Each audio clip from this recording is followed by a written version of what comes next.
somewhere on the internet, and they had asked an AI art generator to draw couples from each state, like what they thought an average couple would look like. And when they asked them about Maine, it pretty much looked like you. It was like a big Both of them? salt and pepper beard.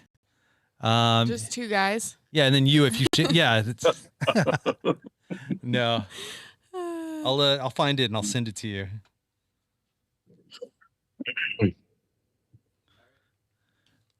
Want to see a good quick video? I don't know how quick it is, but you want to see a video real fast? Yeah. I don't know how this is going to work. We'll see. No, we're not talking. Never mind. We're not talking about ideology. No. Authority. Yeah, forget it. No. I'll send you this video on ideology. Perfect. You think that's my All right. Wi-Fi? Can you guys hear me okay? Uh, Yeah, we're working on the hardwire connections, making sure your speed is gonna be good. Connection. Can y'all hear me? A little quiet. yeah, turn up just a smidge.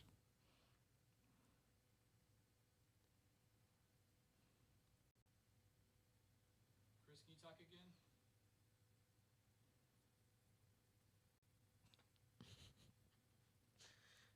Can you hear us? I can. Okay. Can you not hear talking? I can't. Okay. Danny asked you to talk again and you just stood there. I couldn't tell if you were frozen or But- just punishing him for last week or what. Yeah, I can also see you doing that. I felt the punishment. Yeah. I'm not doing what I'm told out of authority. Is that good? Can y'all hear him? Yeah, that's better. I'm gonna go ahead and start. My Wi-Fi is pretty janky right now, so well, hopefully it'll work all right. Worst case, with the three of you, I'd be less concerned if you drop or whatever. And then, more to the point, like, feel free if something's like really rough, stop. Be like, hey, sorry, we kind of missed that because it's not live. Like, I always forget we can do that. right, it's Yeah. for Yeah. you guys. So feel free to say, don't love that. Let's try that again. Like at any point, feel free to do that, and then just make a note of kind of how many of those if you can. I can go through and look back. Okay. We're recording everywhere. Do you want to start, Zach, with your intro and Yeah. then into it? Hold on. Red leather, yellow leather. You ready? Look at that camera there, Zach. Start. All right. We ready? Okay. Well, no, real quick. So I'm going to set it up. I'm going to introduce us and then initial reactions to authority. Is that a good place to start? When you guys hear the word, what do you think about? Maybe Okay. I'll go there. Does that sound all right? Yeah. Okay. Cool. Hold on. I need one more second. Take your second. Hey, Chris, what do you think about Kinsey's dress? I think it's lovely. Thank you. It's a blanket. Oh, Can you well, I tell? was gonna say, the only no, now that you say it, I can. Okay. But the only thing I can say is it kind of matches the back wall. Oh, yeah. It's Similar camouflage. pattern. Similar. Yeah. I mean, Yeah, I was wearing a shorter skirt, and so it was just a little difficult. Just Got have it. to think about it. So now I'm just gonna put a blanket. A little scandalous. It looks more like a skirt. yeah, Anyways, You look like a Pentecostal. We ready? ready? All right. I'm fighting the urge to move my hand with everything. Everything Well, within the me. reason I started laughing initially because you were like this. You did like a mouth Yeah. hesitation with your head. Yeah, no, I felt it. Yeah, thanks for that. I'm sorry. Here we go. We got 45 minutes. You can Yep. talk with your hands. I don't think I'm gonna say anything. All right, we'll see. Okay. Deep breath. Here we go. Smelling salts. 1, 2, 3. Welcome back to the Table Network podcast. In this episode, we're going to dive into the idea of authority and how that can be a barrier to unity. Of course, my name is Zach, here with Kinsey, and all the way from Maine, we have the best boss on the planet, our authority, the one and only Chris Miroff. You're kissing up. Oh, yeah, Oh, totally. wow. Thank you That's- so much. That's You what know, we're I've been supposed to wanting do, this right? honor for so long, and thank you. Yes. Okay, let's start this episode off by just talking about when I say the word authority, what sort of ideas or images come to your head? I think the first thing I think of is like a parental figure, like the parenting. You need some authority. You have to kind of direct your kids into their future. Some So, kids more than others. Yep, for sure. That was definitely me. I needed less. Surprise, surprise. Yeah, I think parenting or our parents are one of our earliest examples of Mhm. authority, Yeah. leadership, and a lot of the things that we carry on into the workplace, hmm which is probably where I get my first impression of authority, which is like command and control leadership. hmm This is what you do because I said so. Yeah. This is how it's always been done. So when I think authority, I mean, I think power, I think control, and typically my initial response is like to press against it, Mm. to challenge that idea of authority. Yeah. What about you, Chris? Yeah, I think that authority, the initial gut reaction for me is always to recoil a little bit. I don't know if it's just my growing. I don't know what it was, but just for me, the way I cope with the world, the reality of authority has me always wanting to pull back. And I by nature don't want to be or feel like I'm controlled in any way, and authority is definitely felt controlling. Mm. Yeah. I think there's also like the more positive side of authority that people will sometimes have a reaction to of like credibility, being an expert on something, and so it naturally gives you a place of authority. You think about like a professor in school, like they've studied, they know these things, and so they're the authority in the subject, and you need to learn from them in order to be able to have that information. So I think there's also like the positive side of it as well. Oh, totally. And that's how I'm trying to reframe my mind. It's not about the position or the power, like the knowledge base, but Mhm. really how you leverage that. If you guys were the authority in something, what would you be the authority in? Mm. That's a good question. I would love to be the authority in relationships. Hmm. Like I would love to be an expert and be able to read my wife perfectly, be able to understand, what my employees are needing in that moment. Yeah, I would love to be an expert in relationships. Hmm. Yeah, I Good think that's a answer. good one. I said human connection when we were talking. Because if I understand people, then I can figure everything else out, right? Yeah. People are the tricky Mhm. factor in whatever you're doing. Yeah. What about you, Kens? I don't know. Cosmetology? I love cosmetology. You always act like it's a joke. I knew that A was coming joke. too. Golly. I had an answer too, and then you just totally messed me up by saying cosmetology. Ooh, food. An authority in Oh, food. good one. Okay. Yes. I would love to go in and like I don't know if this is necessarily authority, but like be a food critic. Just go in, this sucks, this is delicious. And know Yeah. exactly why it is delicious or not.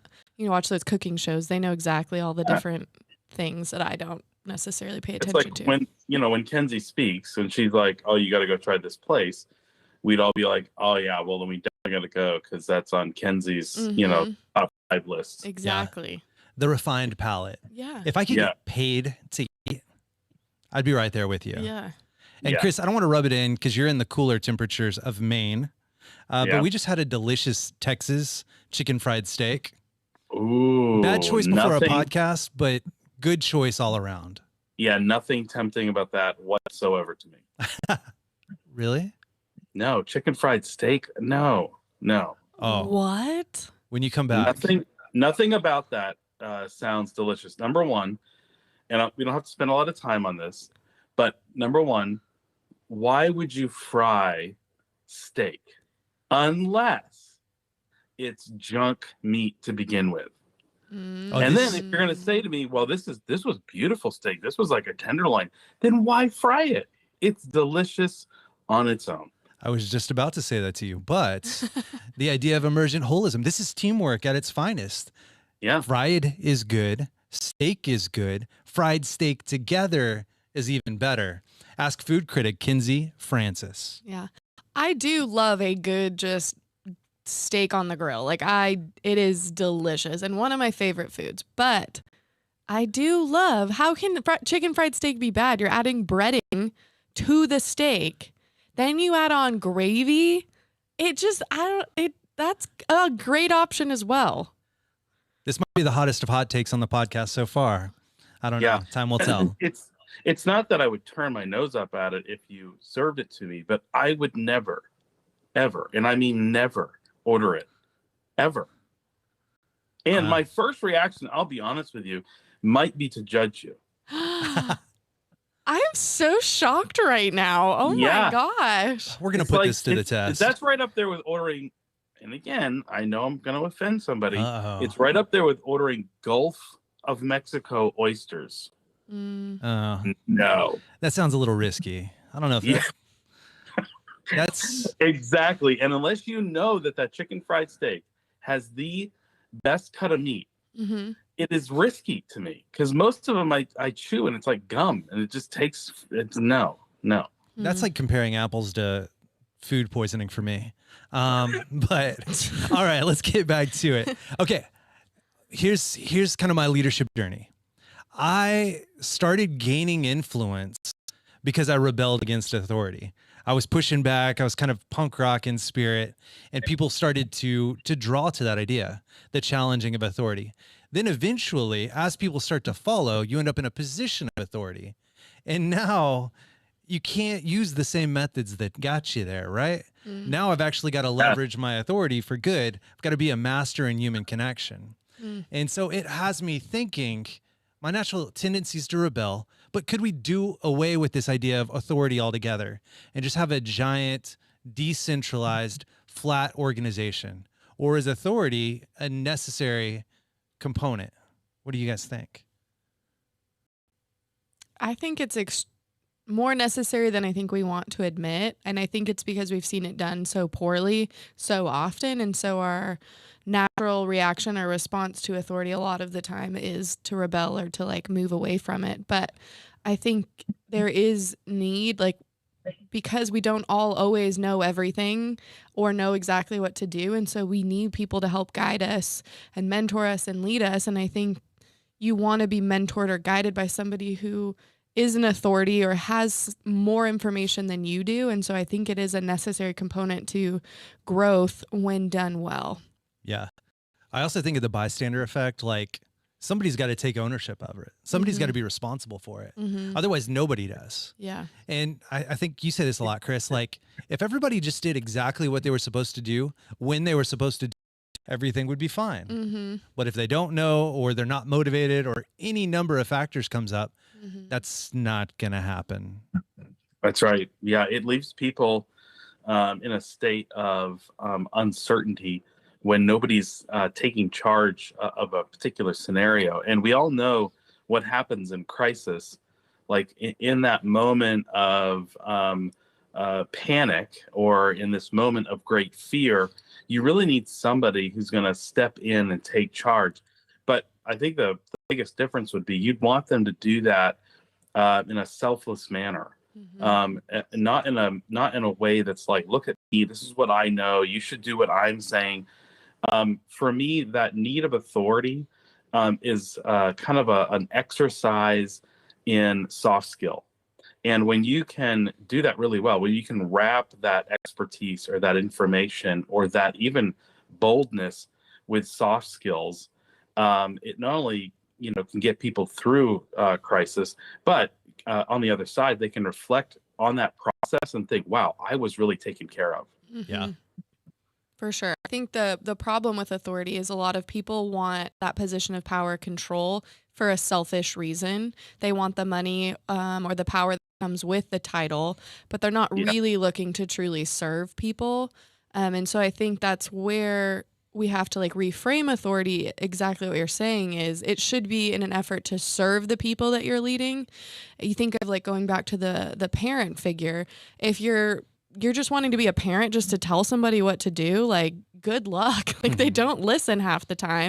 And so if you continue to just push into that power, that control, you're not actually going to be able to get your kids to do what you want them to do. And it requires that that relational equity, you have to really invest in your kids so that they will listen and trust you.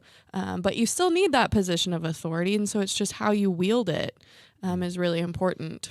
That's good. Like relational equity, relational authority will get you to places that a title never will. Right. Right? It's the whole, is it John Maxwell? People don't know. No, they don't care what you know until they know that you care. Right? That's right. It sounds so simple, but it really is true. And so whether you're a parent or a middle manager and you are telling people what to do and controlling every situation because otherwise they'll screw it up, well, you lose relationship, and it almost becomes this weird counterproductive, self-fulfilling prophecy. Yeah. When you lead with command and control, then they start to actually follow your command and control, and you lose them altogether, and it really doesn't get done. Well, and you even think about, like, even if you're like the top level CEO, there's still somewhere somebody in your life that you do need to, you're not going to be like the ultimate authority over. Like, there's going to be other people in your life that you're going to have to learn to submit to. And so it's the whole dynamic of how do you want to be treated? And so there's not ever going to be a place, I think, that you're going to get to in life where nobody is ever going to be authority over you. And so how are you going to now think about that and show up as an authority over other people? Yeah. Yeah, I got to thinking about like the reality of, we're talking about this in the context, obviously, of how do we overcome or how do we deal with this barrier to unity, which often is this power and control that's exercised, through authority, and the function of authority should never, get in the way of the kind of the heart attitude or the mindset of authority. And if authority can be how I lift others up, as opposed to lifting myself up, it's literally like two ends of a seesaw. And if I can elevate others, if I can wrap myself, make myself attractive to people who have amazing soft skills, if I can again walk into a scenario where people want to cling to who I am and what I represent because of how selfless I am, then everybody wins. But when it's like, I am the one who solved this problem, I'm the one who came up with the solution, I'm the one who was managing this crisis despite all you people, it does nothing but fracture, and it makes people just want to run away. It's literally the opposite of unity. Yeah. No, I think unity being our competitive advantage, like you across industry or organization, how do I ensure that somebody's going to have the same experience with any employee that they would have with me? How do they take on the same values, communication, soft skills? How do you create that user experience consistent? And so that comes through this idea of leveraging your authority to build up others, elevate others to where that can actually happen. Yeah, it's like you really should leverage your authority or power. And we've talked about this before, and then like unleashing other people's greatness, but also leverage it to like be a student of your people. If you are in a position of power and authority, what a great way to manage crisis and to problem solve is to really become the authority, the expert on your people, so that in the times, in those moments, you're drawing them in instead of pushing them away. Yep. Well, and just the buy-in, what they're willing to do for you or the organization when that relational trust is there. So much greater. All right, here's a little hot take. This is the first podcast you have shot since being married. So when we think about this idea of unity, it really starts at our households, right? Like that's where we get to practice it most often. And it really is a great example of diversity and unity being a competitive advantage, something that others will take notice of. So how do you guys balance this idea of authority in a household where in my household, in a friend's household, two very strong personalities, right? Both wanting to fight to get somewhere. But how do we stay aligned and unify? Are you asking? Go, Chris. I think for me, it starts with just, again, a servant's heart. Like you just, anything that I might know something about, I need to be willing to offer that. Offer that as a way to solve a problem or to manage crisis, and crisis in the homes always comes up, whether it's money, kids, there's just something all the time. And so there's the ability to kind of offer up, okay, well, I've been here before, I've done this before, this is what I'm willing to share with you in order for us to win. And then right alongside that is understanding what I don't know, and understanding what my spouse or my kids can offer as a way to get us through crisis or manage problems as they come up. So it's both sides to me of willing to offer as opposed to a position I'm filling. Yeah, that makes sense. Well, I've been married for 3 weeks now, so You're pro. I feel like I have a lot of advice to offer. No, I think one of the biggest things that I'm learning is there's so many different ways to do things, and my way is not the right way all the time. And it's the, like you said, the willingness to actually learn a different way of doing something can actually get us further faster. Instead of, being single for a long period of time, I became very independent and I had my way of doing things. And I feel like I've learned a lot about myself in a way, honestly, like even just like home things to make it more efficient if I can actually learn from him on how he does things and how he tackles problems instead of, well, let's just do it my way. And so what would be an example of one of those things that you've learned? Let me think of one specific. So we've built a lot of furniture, moving into a new house. And so I am very particular when I'm reading instructions, the way that I view reading them. And then there is another way. And honestly, there were times where it was like, I totally read it wrong. And he was like, this is how we do it. And I'm like, no. Then he was right. So, building furniture was a great example of just reading instructions differently. And what meant one thing to me meant something different to him. And he was right.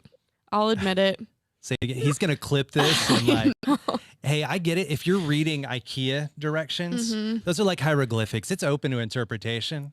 I don't know what that little Swedish man is doing all the time. We just got to figure it out together. One of the best things that happened to us was literally yesterday. We got our nightstands delivered and they came pre-assembled. And we both looked at each other like, what a gift from God. We did not have to build these. So Yep. That is a good case study, though, whether at home or in the workplace. Like, self-awareness is important.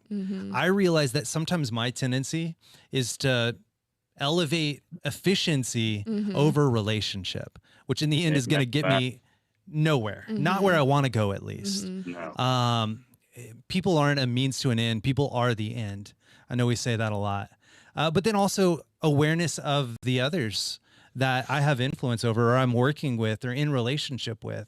And really it is a conversation around worldview. Like, what are their preferences? What are their styles? I know historically you've done it this way and I've done it that way, but how are we going to agree in this time towards this purpose to do this together? For sure. And so that could be work styles, that could be folding towels, like any number of things. I don't know where the listener's at, but. Well, even we were watching a show, a kid learning to drive. And so it brought up a conversation of like, well, who's going to teach the kids to drive in 20 years when we don't even have children? They're not going to drive. And it was just going back and forth. Okay, you know what? Actually, I think it would probably be better that you teach them to drive instead of me. I would like to second that. Yeah. So it was just a weird thing. Well, I'm like, well, my mom taught me to drive, so I should be the one to do that. And it's like, well, no, that's not necessarily how it needs to go. And we can determine that for ourselves and what makes the most sense for the family we want to build. So yeah. See, there you go. Fighting about things 20 years in the future. Well, now we have a plan. So when it happens, we already set the agreement in place. Do you think your kids will drive, or you think cars will be automated by that point? Oh, that's a good question. I don't know. Crazy. Yeah, I might not even have to. We wrestled it out though, so in case they do need to, we have a plan. Okay. Perfect. But it really is a good thought around, like, this is case by case also, right? Like, there is no tried and true rule. Every time I'm leveraging my authority in this way, this is how it's always done. That becomes one of those negative examples of authority again. Authority, the authority on authority. I don't know, but So thinking through how you lead, sometimes you have to get in the trenches with your people and come alongside them and model from the front how you want something done. Other times as a leader and as the authority, you actually have to step back and look at the whole field in front of you. How do you guys kind of navigate the tension between those two different leadership models and then not fall into one or the other? Maybe it's not the right time to do that. Yeah, it's a hard one because you like, for me, leading from the front is a noble exercise. Like, in my mind, being willing to be the first to fail, or being willing to, put myself out there, is something that I put on a high bar for myself. Like, I'm not going to ask my people to do something I'm not willing to do. I want to show up well for them. I want to feel like I'm being responsible to my people. And so that has unfortunately steered me down the wrong path so many times, because I tend to not find this middle ground. I tend to swing all the way over to, let me do it. I'll do it for you. And it really diminishes people, through these processes. Whereas it does slow things down. And like you, Zach, I mean, my need for efficiency kicks in, and I'm like, well, let me just get this done. And then I've not taught anyone, I've not brought anyone along, but out of authority, I've just kind of demanded that we do something a certain way. The problem arises is that I'm now completely needed all the time. And that's not necessarily a bad thing, but what is bad is giving the message to everyone around me that they're not needed. And so for me, it's been this learning.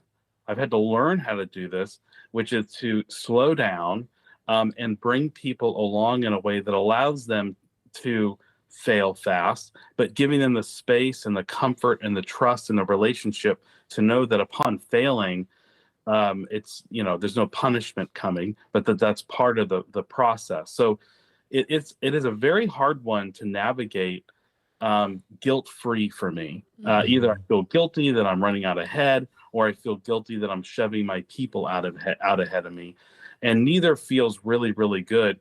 And that's why, like, taking the time to build real solid foundational relationship and trust is so important, and then constantly getting feedback on how people are feeling in the process of accomplishing.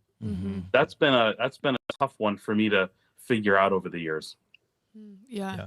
I think of, like, when I was first really leading people at this organization, and I think as a people pleaser, I definitely fall into the temptation of, like, well, let's just all do this together. I don't want you to think that I'm better than you, or that because I have this position of authority that I'm unwilling to be in the trenches with you. And I remember one time, Chris, we were running around the building. There was some reason we had to, like, totally clean up a bunch of stuff. Our trash cans were overflowing. I can't even remember what the circumstances that led to this moment were, but we kind of had to get all the staff up and taking out trash. And I was trying to go grab a trash bag, and you're like, what are you doing? And I'm like, well, I'm going to help the team. Like, we got to get this done. And you were like, no, like, that's not your role to play in this situation. And that was something that was really difficult for me to wrestle with, of, well, I don't want to, just because I'm the leader, then think that I'm not willing to help. But if I'm doing that, then there's other things that aren't getting done that are my responsibility, and that I am the authority in a need to be able to do that nobody else can do. And so where does that was something that I had to really wrestle with in this, like, fight for unity and thinking about the team. I don't want them to be upset with me that I'm not helping. And so I would want to just please everybody and, like, we're all on the same page, when that's not actually where we need to go.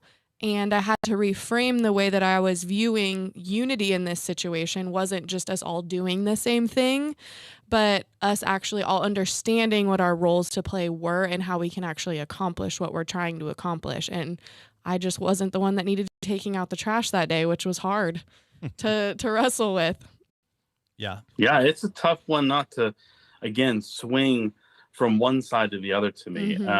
And unfortunately, I do swing back and forth. But as I've invested into people, I have started to figure out how to thread that needle. Mm-hmm. And it reminds me of a clip, a movie or a TV show, Band of Brothers. And there's the main character, his last name is Winters. And it follows him in the European theater of war. It follows his journey from platoon leader to sergeant to lieutenant. And then he gets a promotion from there. And they're going to take this village. And there's a wood line, and they're all in the wood line. And then he sends his lieutenants out with their platoons to go take this village. Well, this one lieutenant gets pinned down behind this giant bale of hay with his sergeant, and he freezes. And the sergeant's screaming, his men are getting slaughtered, and this lieutenant is just literally frozen in panic. And Winters starts to charge out because he's seeing his men fall, men that he's fought side by side with, men he's led, men that he feels responsible for. And he starts coming out of the wood line to go rescue and to help this lieutenant. Again, noble, noble. He loves these people. He cares for these people. And the colonel reaches out and grabs Winters, and he says, "What are you doing?" He says, "Well, I need to go step in. This lieutenant, you can see him, has frozen." And he goes, "Your men need you here as a rallying point for the rest of the lieutenants." And the look on his face tore me up as I watched this because it's a story not to those stakes, but it's a story of where I find myself so often, which is wanting to help, wanting to rescue. I have an overactive paternal instinct that kicks in, and I just want to make sure my people are taken care of. And yet my responsibility, my job duty needs to remain where I am so that they can kind of resolve these things and go through hard things, because that's how I learned. I had to go through very, very difficult situations and scenarios in order for me to be any authority in the level of authority that I am. So yeah, you see this lieutenant panic. The sergeant steps up, takes control of the men, and has this ability now to lead them into that village and take that town. And so it was through Winters not acting that he had a sergeant that stepped up and now got promoted to lieutenant. And so it's that whole process of like, well, out of authority, he could have stepped in. He could have said, "No, you go here, you go there." But nobody would have evolved along with him. Yeah. He would have been needed as a lieutenant forever if he doesn't let somebody else fail. That's the biggest struggle for me.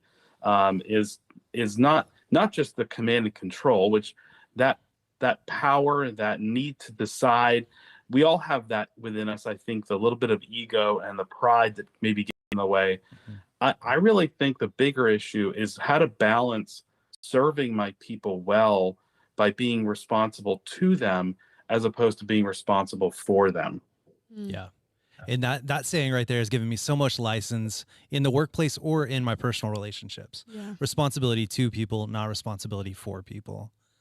In any case, any situation, recognizing what your motivator is, because I think a lot of us are doing this with pure intentions, out of nobility, but we're preventing the unlocking of some of our people. I think of there's a totally different example, but the World Championship Denver Nuggets. Nikola Jokic, is that hopefully at least close to right so that people know Close. who I'm talking about? Yeah. I think he really could take people on 1-on-5. He could score if he wanted to. That dude is magic and can make things happen. But the team as a whole is so much stronger. They win more games when he gets others involved, as he unlocks the rest of his teammates, keeps everybody on their toes. When the ball goes through him, but he's not the leading scorer, they win more games. Now, at the same time, when the clock is winding down, you want the ball in his hands, right? You want him to be the authority, the man with the ball, and to make it happen. But there's a balance of those two throughout the course of a game that really makes that team successful. Okay, so question for you guys. A lot of people are promoted or put into positions of authority because they're willing to charge the front lines, because they're willing to make things happen or close the deal or whatever it is. They want to work hard. Now, once they're in that position of authority, the skill set required of the position totally shifts. Now they actually have to lead people And that can be very different, like a hard transition. What advice would you give to somebody in that position about unlocking their people or how to leverage their authority? Well, I think the command and control style is always going to be easier. I think just telling people what to do because it's their job and you just better figure it out is always going to be easier. But I think it's so short term. Like, sure, people will do that because they're scared or they don't want to lose their job or whatever that may be. But it's not going to get you the long term results that you want. You're going to have a lot of turnover. People are going to rebel against you.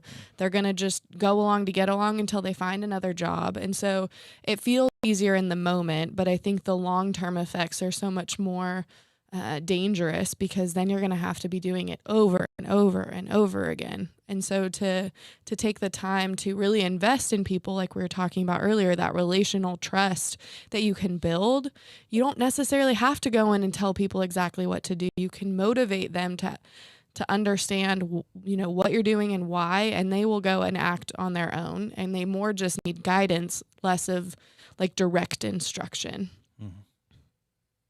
Yeah, the picture I have in my head, because being in Maine, again, I go back to a boat scenario, and I would just tell any leader that the reality of where you're going with your team is always going to come down to always knowing exactly where you are now and exactly where you need to go. And that's an ever-changing, ever-evolving journey. There's no moment in time where everyone on the boat knows exactly where they are and where they're going, because they're busy doing. And so if you can picture a scenario by which you have a boat, there are 7 people on it, 6 of them are on oars, and 1 is standing in the back of the boat on the tiller. And the tiller is how you steer the boat.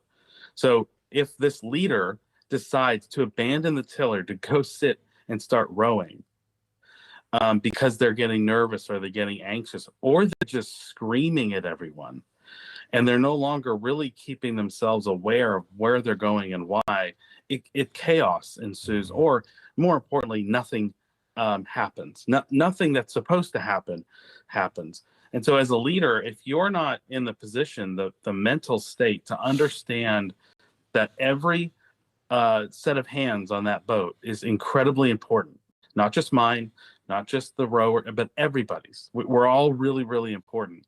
Then you've lost before you even began. Mm-hmm. And so I think that's where leaders, they get promoted from being on an oar to being onto the rudder.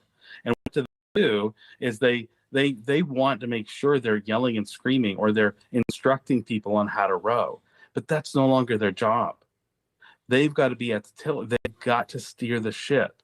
And unless they're doing their job and diligently and in a way that really allows that whole boat to win, everybody loses. Mm-hmm. And so that's what I would just try to inform, is to let people know there is a specific role that a leader must take on in this process. And it is very different. And it's not for the faint of heart, because at the end of the day, there's a lot of serving, there's a lot of helping, there's a lot of loving. And if you are just in love with being the hero of the story, this probably isn't for you. Yeah. This might not land at all, so we can just edit this out later. But like, what is the most important part of the body? Like the brain, the heart, the lungs. How do you they all play different roles, but right. So interconnected in the overall purpose. Mm-hmm. That makes sense? No, for sure. Yes. I'm going to go with brain. Every once in a while. And that's my answer too. But I'm going to go heart. You would. Well, Kinsey you're is not the going to heart get any of our blood flow to organization. your head without my heart. So Can't they keep brains alive? yeah. Like electronically? In a jar? I mean, They're I iron don't think lungs. you're actually going to get any use out of it. Hey, okay. What do you think is the most important body? Let us know in the comments below. We'll fight this out on social medias. Hey, fun fact. I heard that donuts were invented by a schooner in Maine, which a schooner, I guess, is somebody that was on a boat and needed a portable snack. Really? Yeah. A handheld snack? Yep. Should probably fact check that. Try it. Yeah. So, how did you come across this nugget? I do not remember at all now, but I looked up schooner and I looked up the location in Maine. So cool. Okay. Yep. Well, I'm going to go with it. I like it. Yeah. Thanks, Maine. Well, what else are you guys wrestling with? I think one other thing that's important to be cognizant of is the state of the workplace. So millennials, Gen Z entering into the workforce, making up more of our workforce than ever before, starting to take over, and they enter in with a natural distrust of authority. They've seen authority and institutions let them down time and time again, and it's in their face because of social media. Makes great news. And so knowing that now you are in a position of authority over these people that distrust authority, I think is a great starting place as you figure out, how do I actually encourage, influence, serve them? So what do you guys think about that? I honestly think that every new generation entering the workforce has distrust of authority. I just think that millennials and Gen Zs, because of the current climate, I think feel a little bit more power, even just over themselves, just to say no, to say, nah, not for me. Whereas I think the previous generations just felt like they had no other choice but to go along, to get along. Yeah. And so I just say that because I think it's always been a problem, because authority has always been used to get people to do something out of threat. And the threat is that is just never going to work, not long term. And it won't matter like how much you can get done short term. It never yields what you want it to yield long term. We talked about this, that authority always just creates either compliance or rebellion. I think that millennials and Gen Z are just openly rebelling, whereas I think my generation just complied. Because if I get fired from this job, where else am I going to go? Whereas I think millennial and Gen Z are just like, that's not going to work for me. So I think it's always been there, but I think that we're seeing maybe more immediate ramifications, negative ramifications for this command and control style of leadership. And none of it ever really is about truly loving people where they are. It's usually about, again, this overactive responsibility or tied to power and fear, honestly. Like, you typically do command and control because you're afraid. You're afraid that if you leave it to these people, they're just going to mess it up. And I'm going to look bad to my boss. Like, it just is this trickle down effect. And yeah, I think it's been around for generations, but I think the newer generations into the workforce are giving employers more immediate response through straight rebellion. Yeah. Compliance or authority, I think that's big. And I think it shows your idea of investment, your idea of fulfillment, how that can really unlock this next generation and the future workforce. Like how in relationship, they cannot just invest time in the company, but actually give of who they are out of their soft skills and be committed to a cause. Yeah. Like there are conversations I've had with Kenzie and Zach, with you guys, where I've maybe come in strong. I've said, okay, this is what we're doing. And you can tell, I can tell that there's no buy-in yet. I can tell that there's compliance or rebellion. And it's not a matter of like ignorance. Maybe to some degree. For me, it's not. I'm aware, and maybe it's because now I'm looking for it, but I just don't want to be on this journey alone anymore. And so if I'm really aware, I can tell based on your eyes, I can see Kenzie's a little bit easier to tell, Zach, but I can tell immediately, like, I've lost her. Like now she is like, she's willing to do what I'm asking her to do, but there's no like, I'm all in. And whereas I think Zach, Kenzie and I can typically tell just you get really moody and distant. You call it and sad eyes. Yeah. We do call it sad eyes. It's just knowing your people. Yeah. Yes, sir. Yeah. I agree, sir. That's a great point, sir. Yeah. Spoken well, sir. And I'll do both at the same time. So Enneagram 2, Enneagram 8, Enneagram 7, we all enter in from our unique perspective with our own tendencies. And so in the moment, I will comply and I'll avoid confrontation. And then I'll go and lead a coup or a mutiny. And I'll start to champion my vision as to why this is the right way of doing things. You see how ruthless it is, right? Because if I'm trying to get out of authority, I'm not gaining any momentum towards where I want to go. I've got the two people that I say I'm closest to in the organization to get where we want to go, who one is leading a coup, the other one is dying inside. Yeah.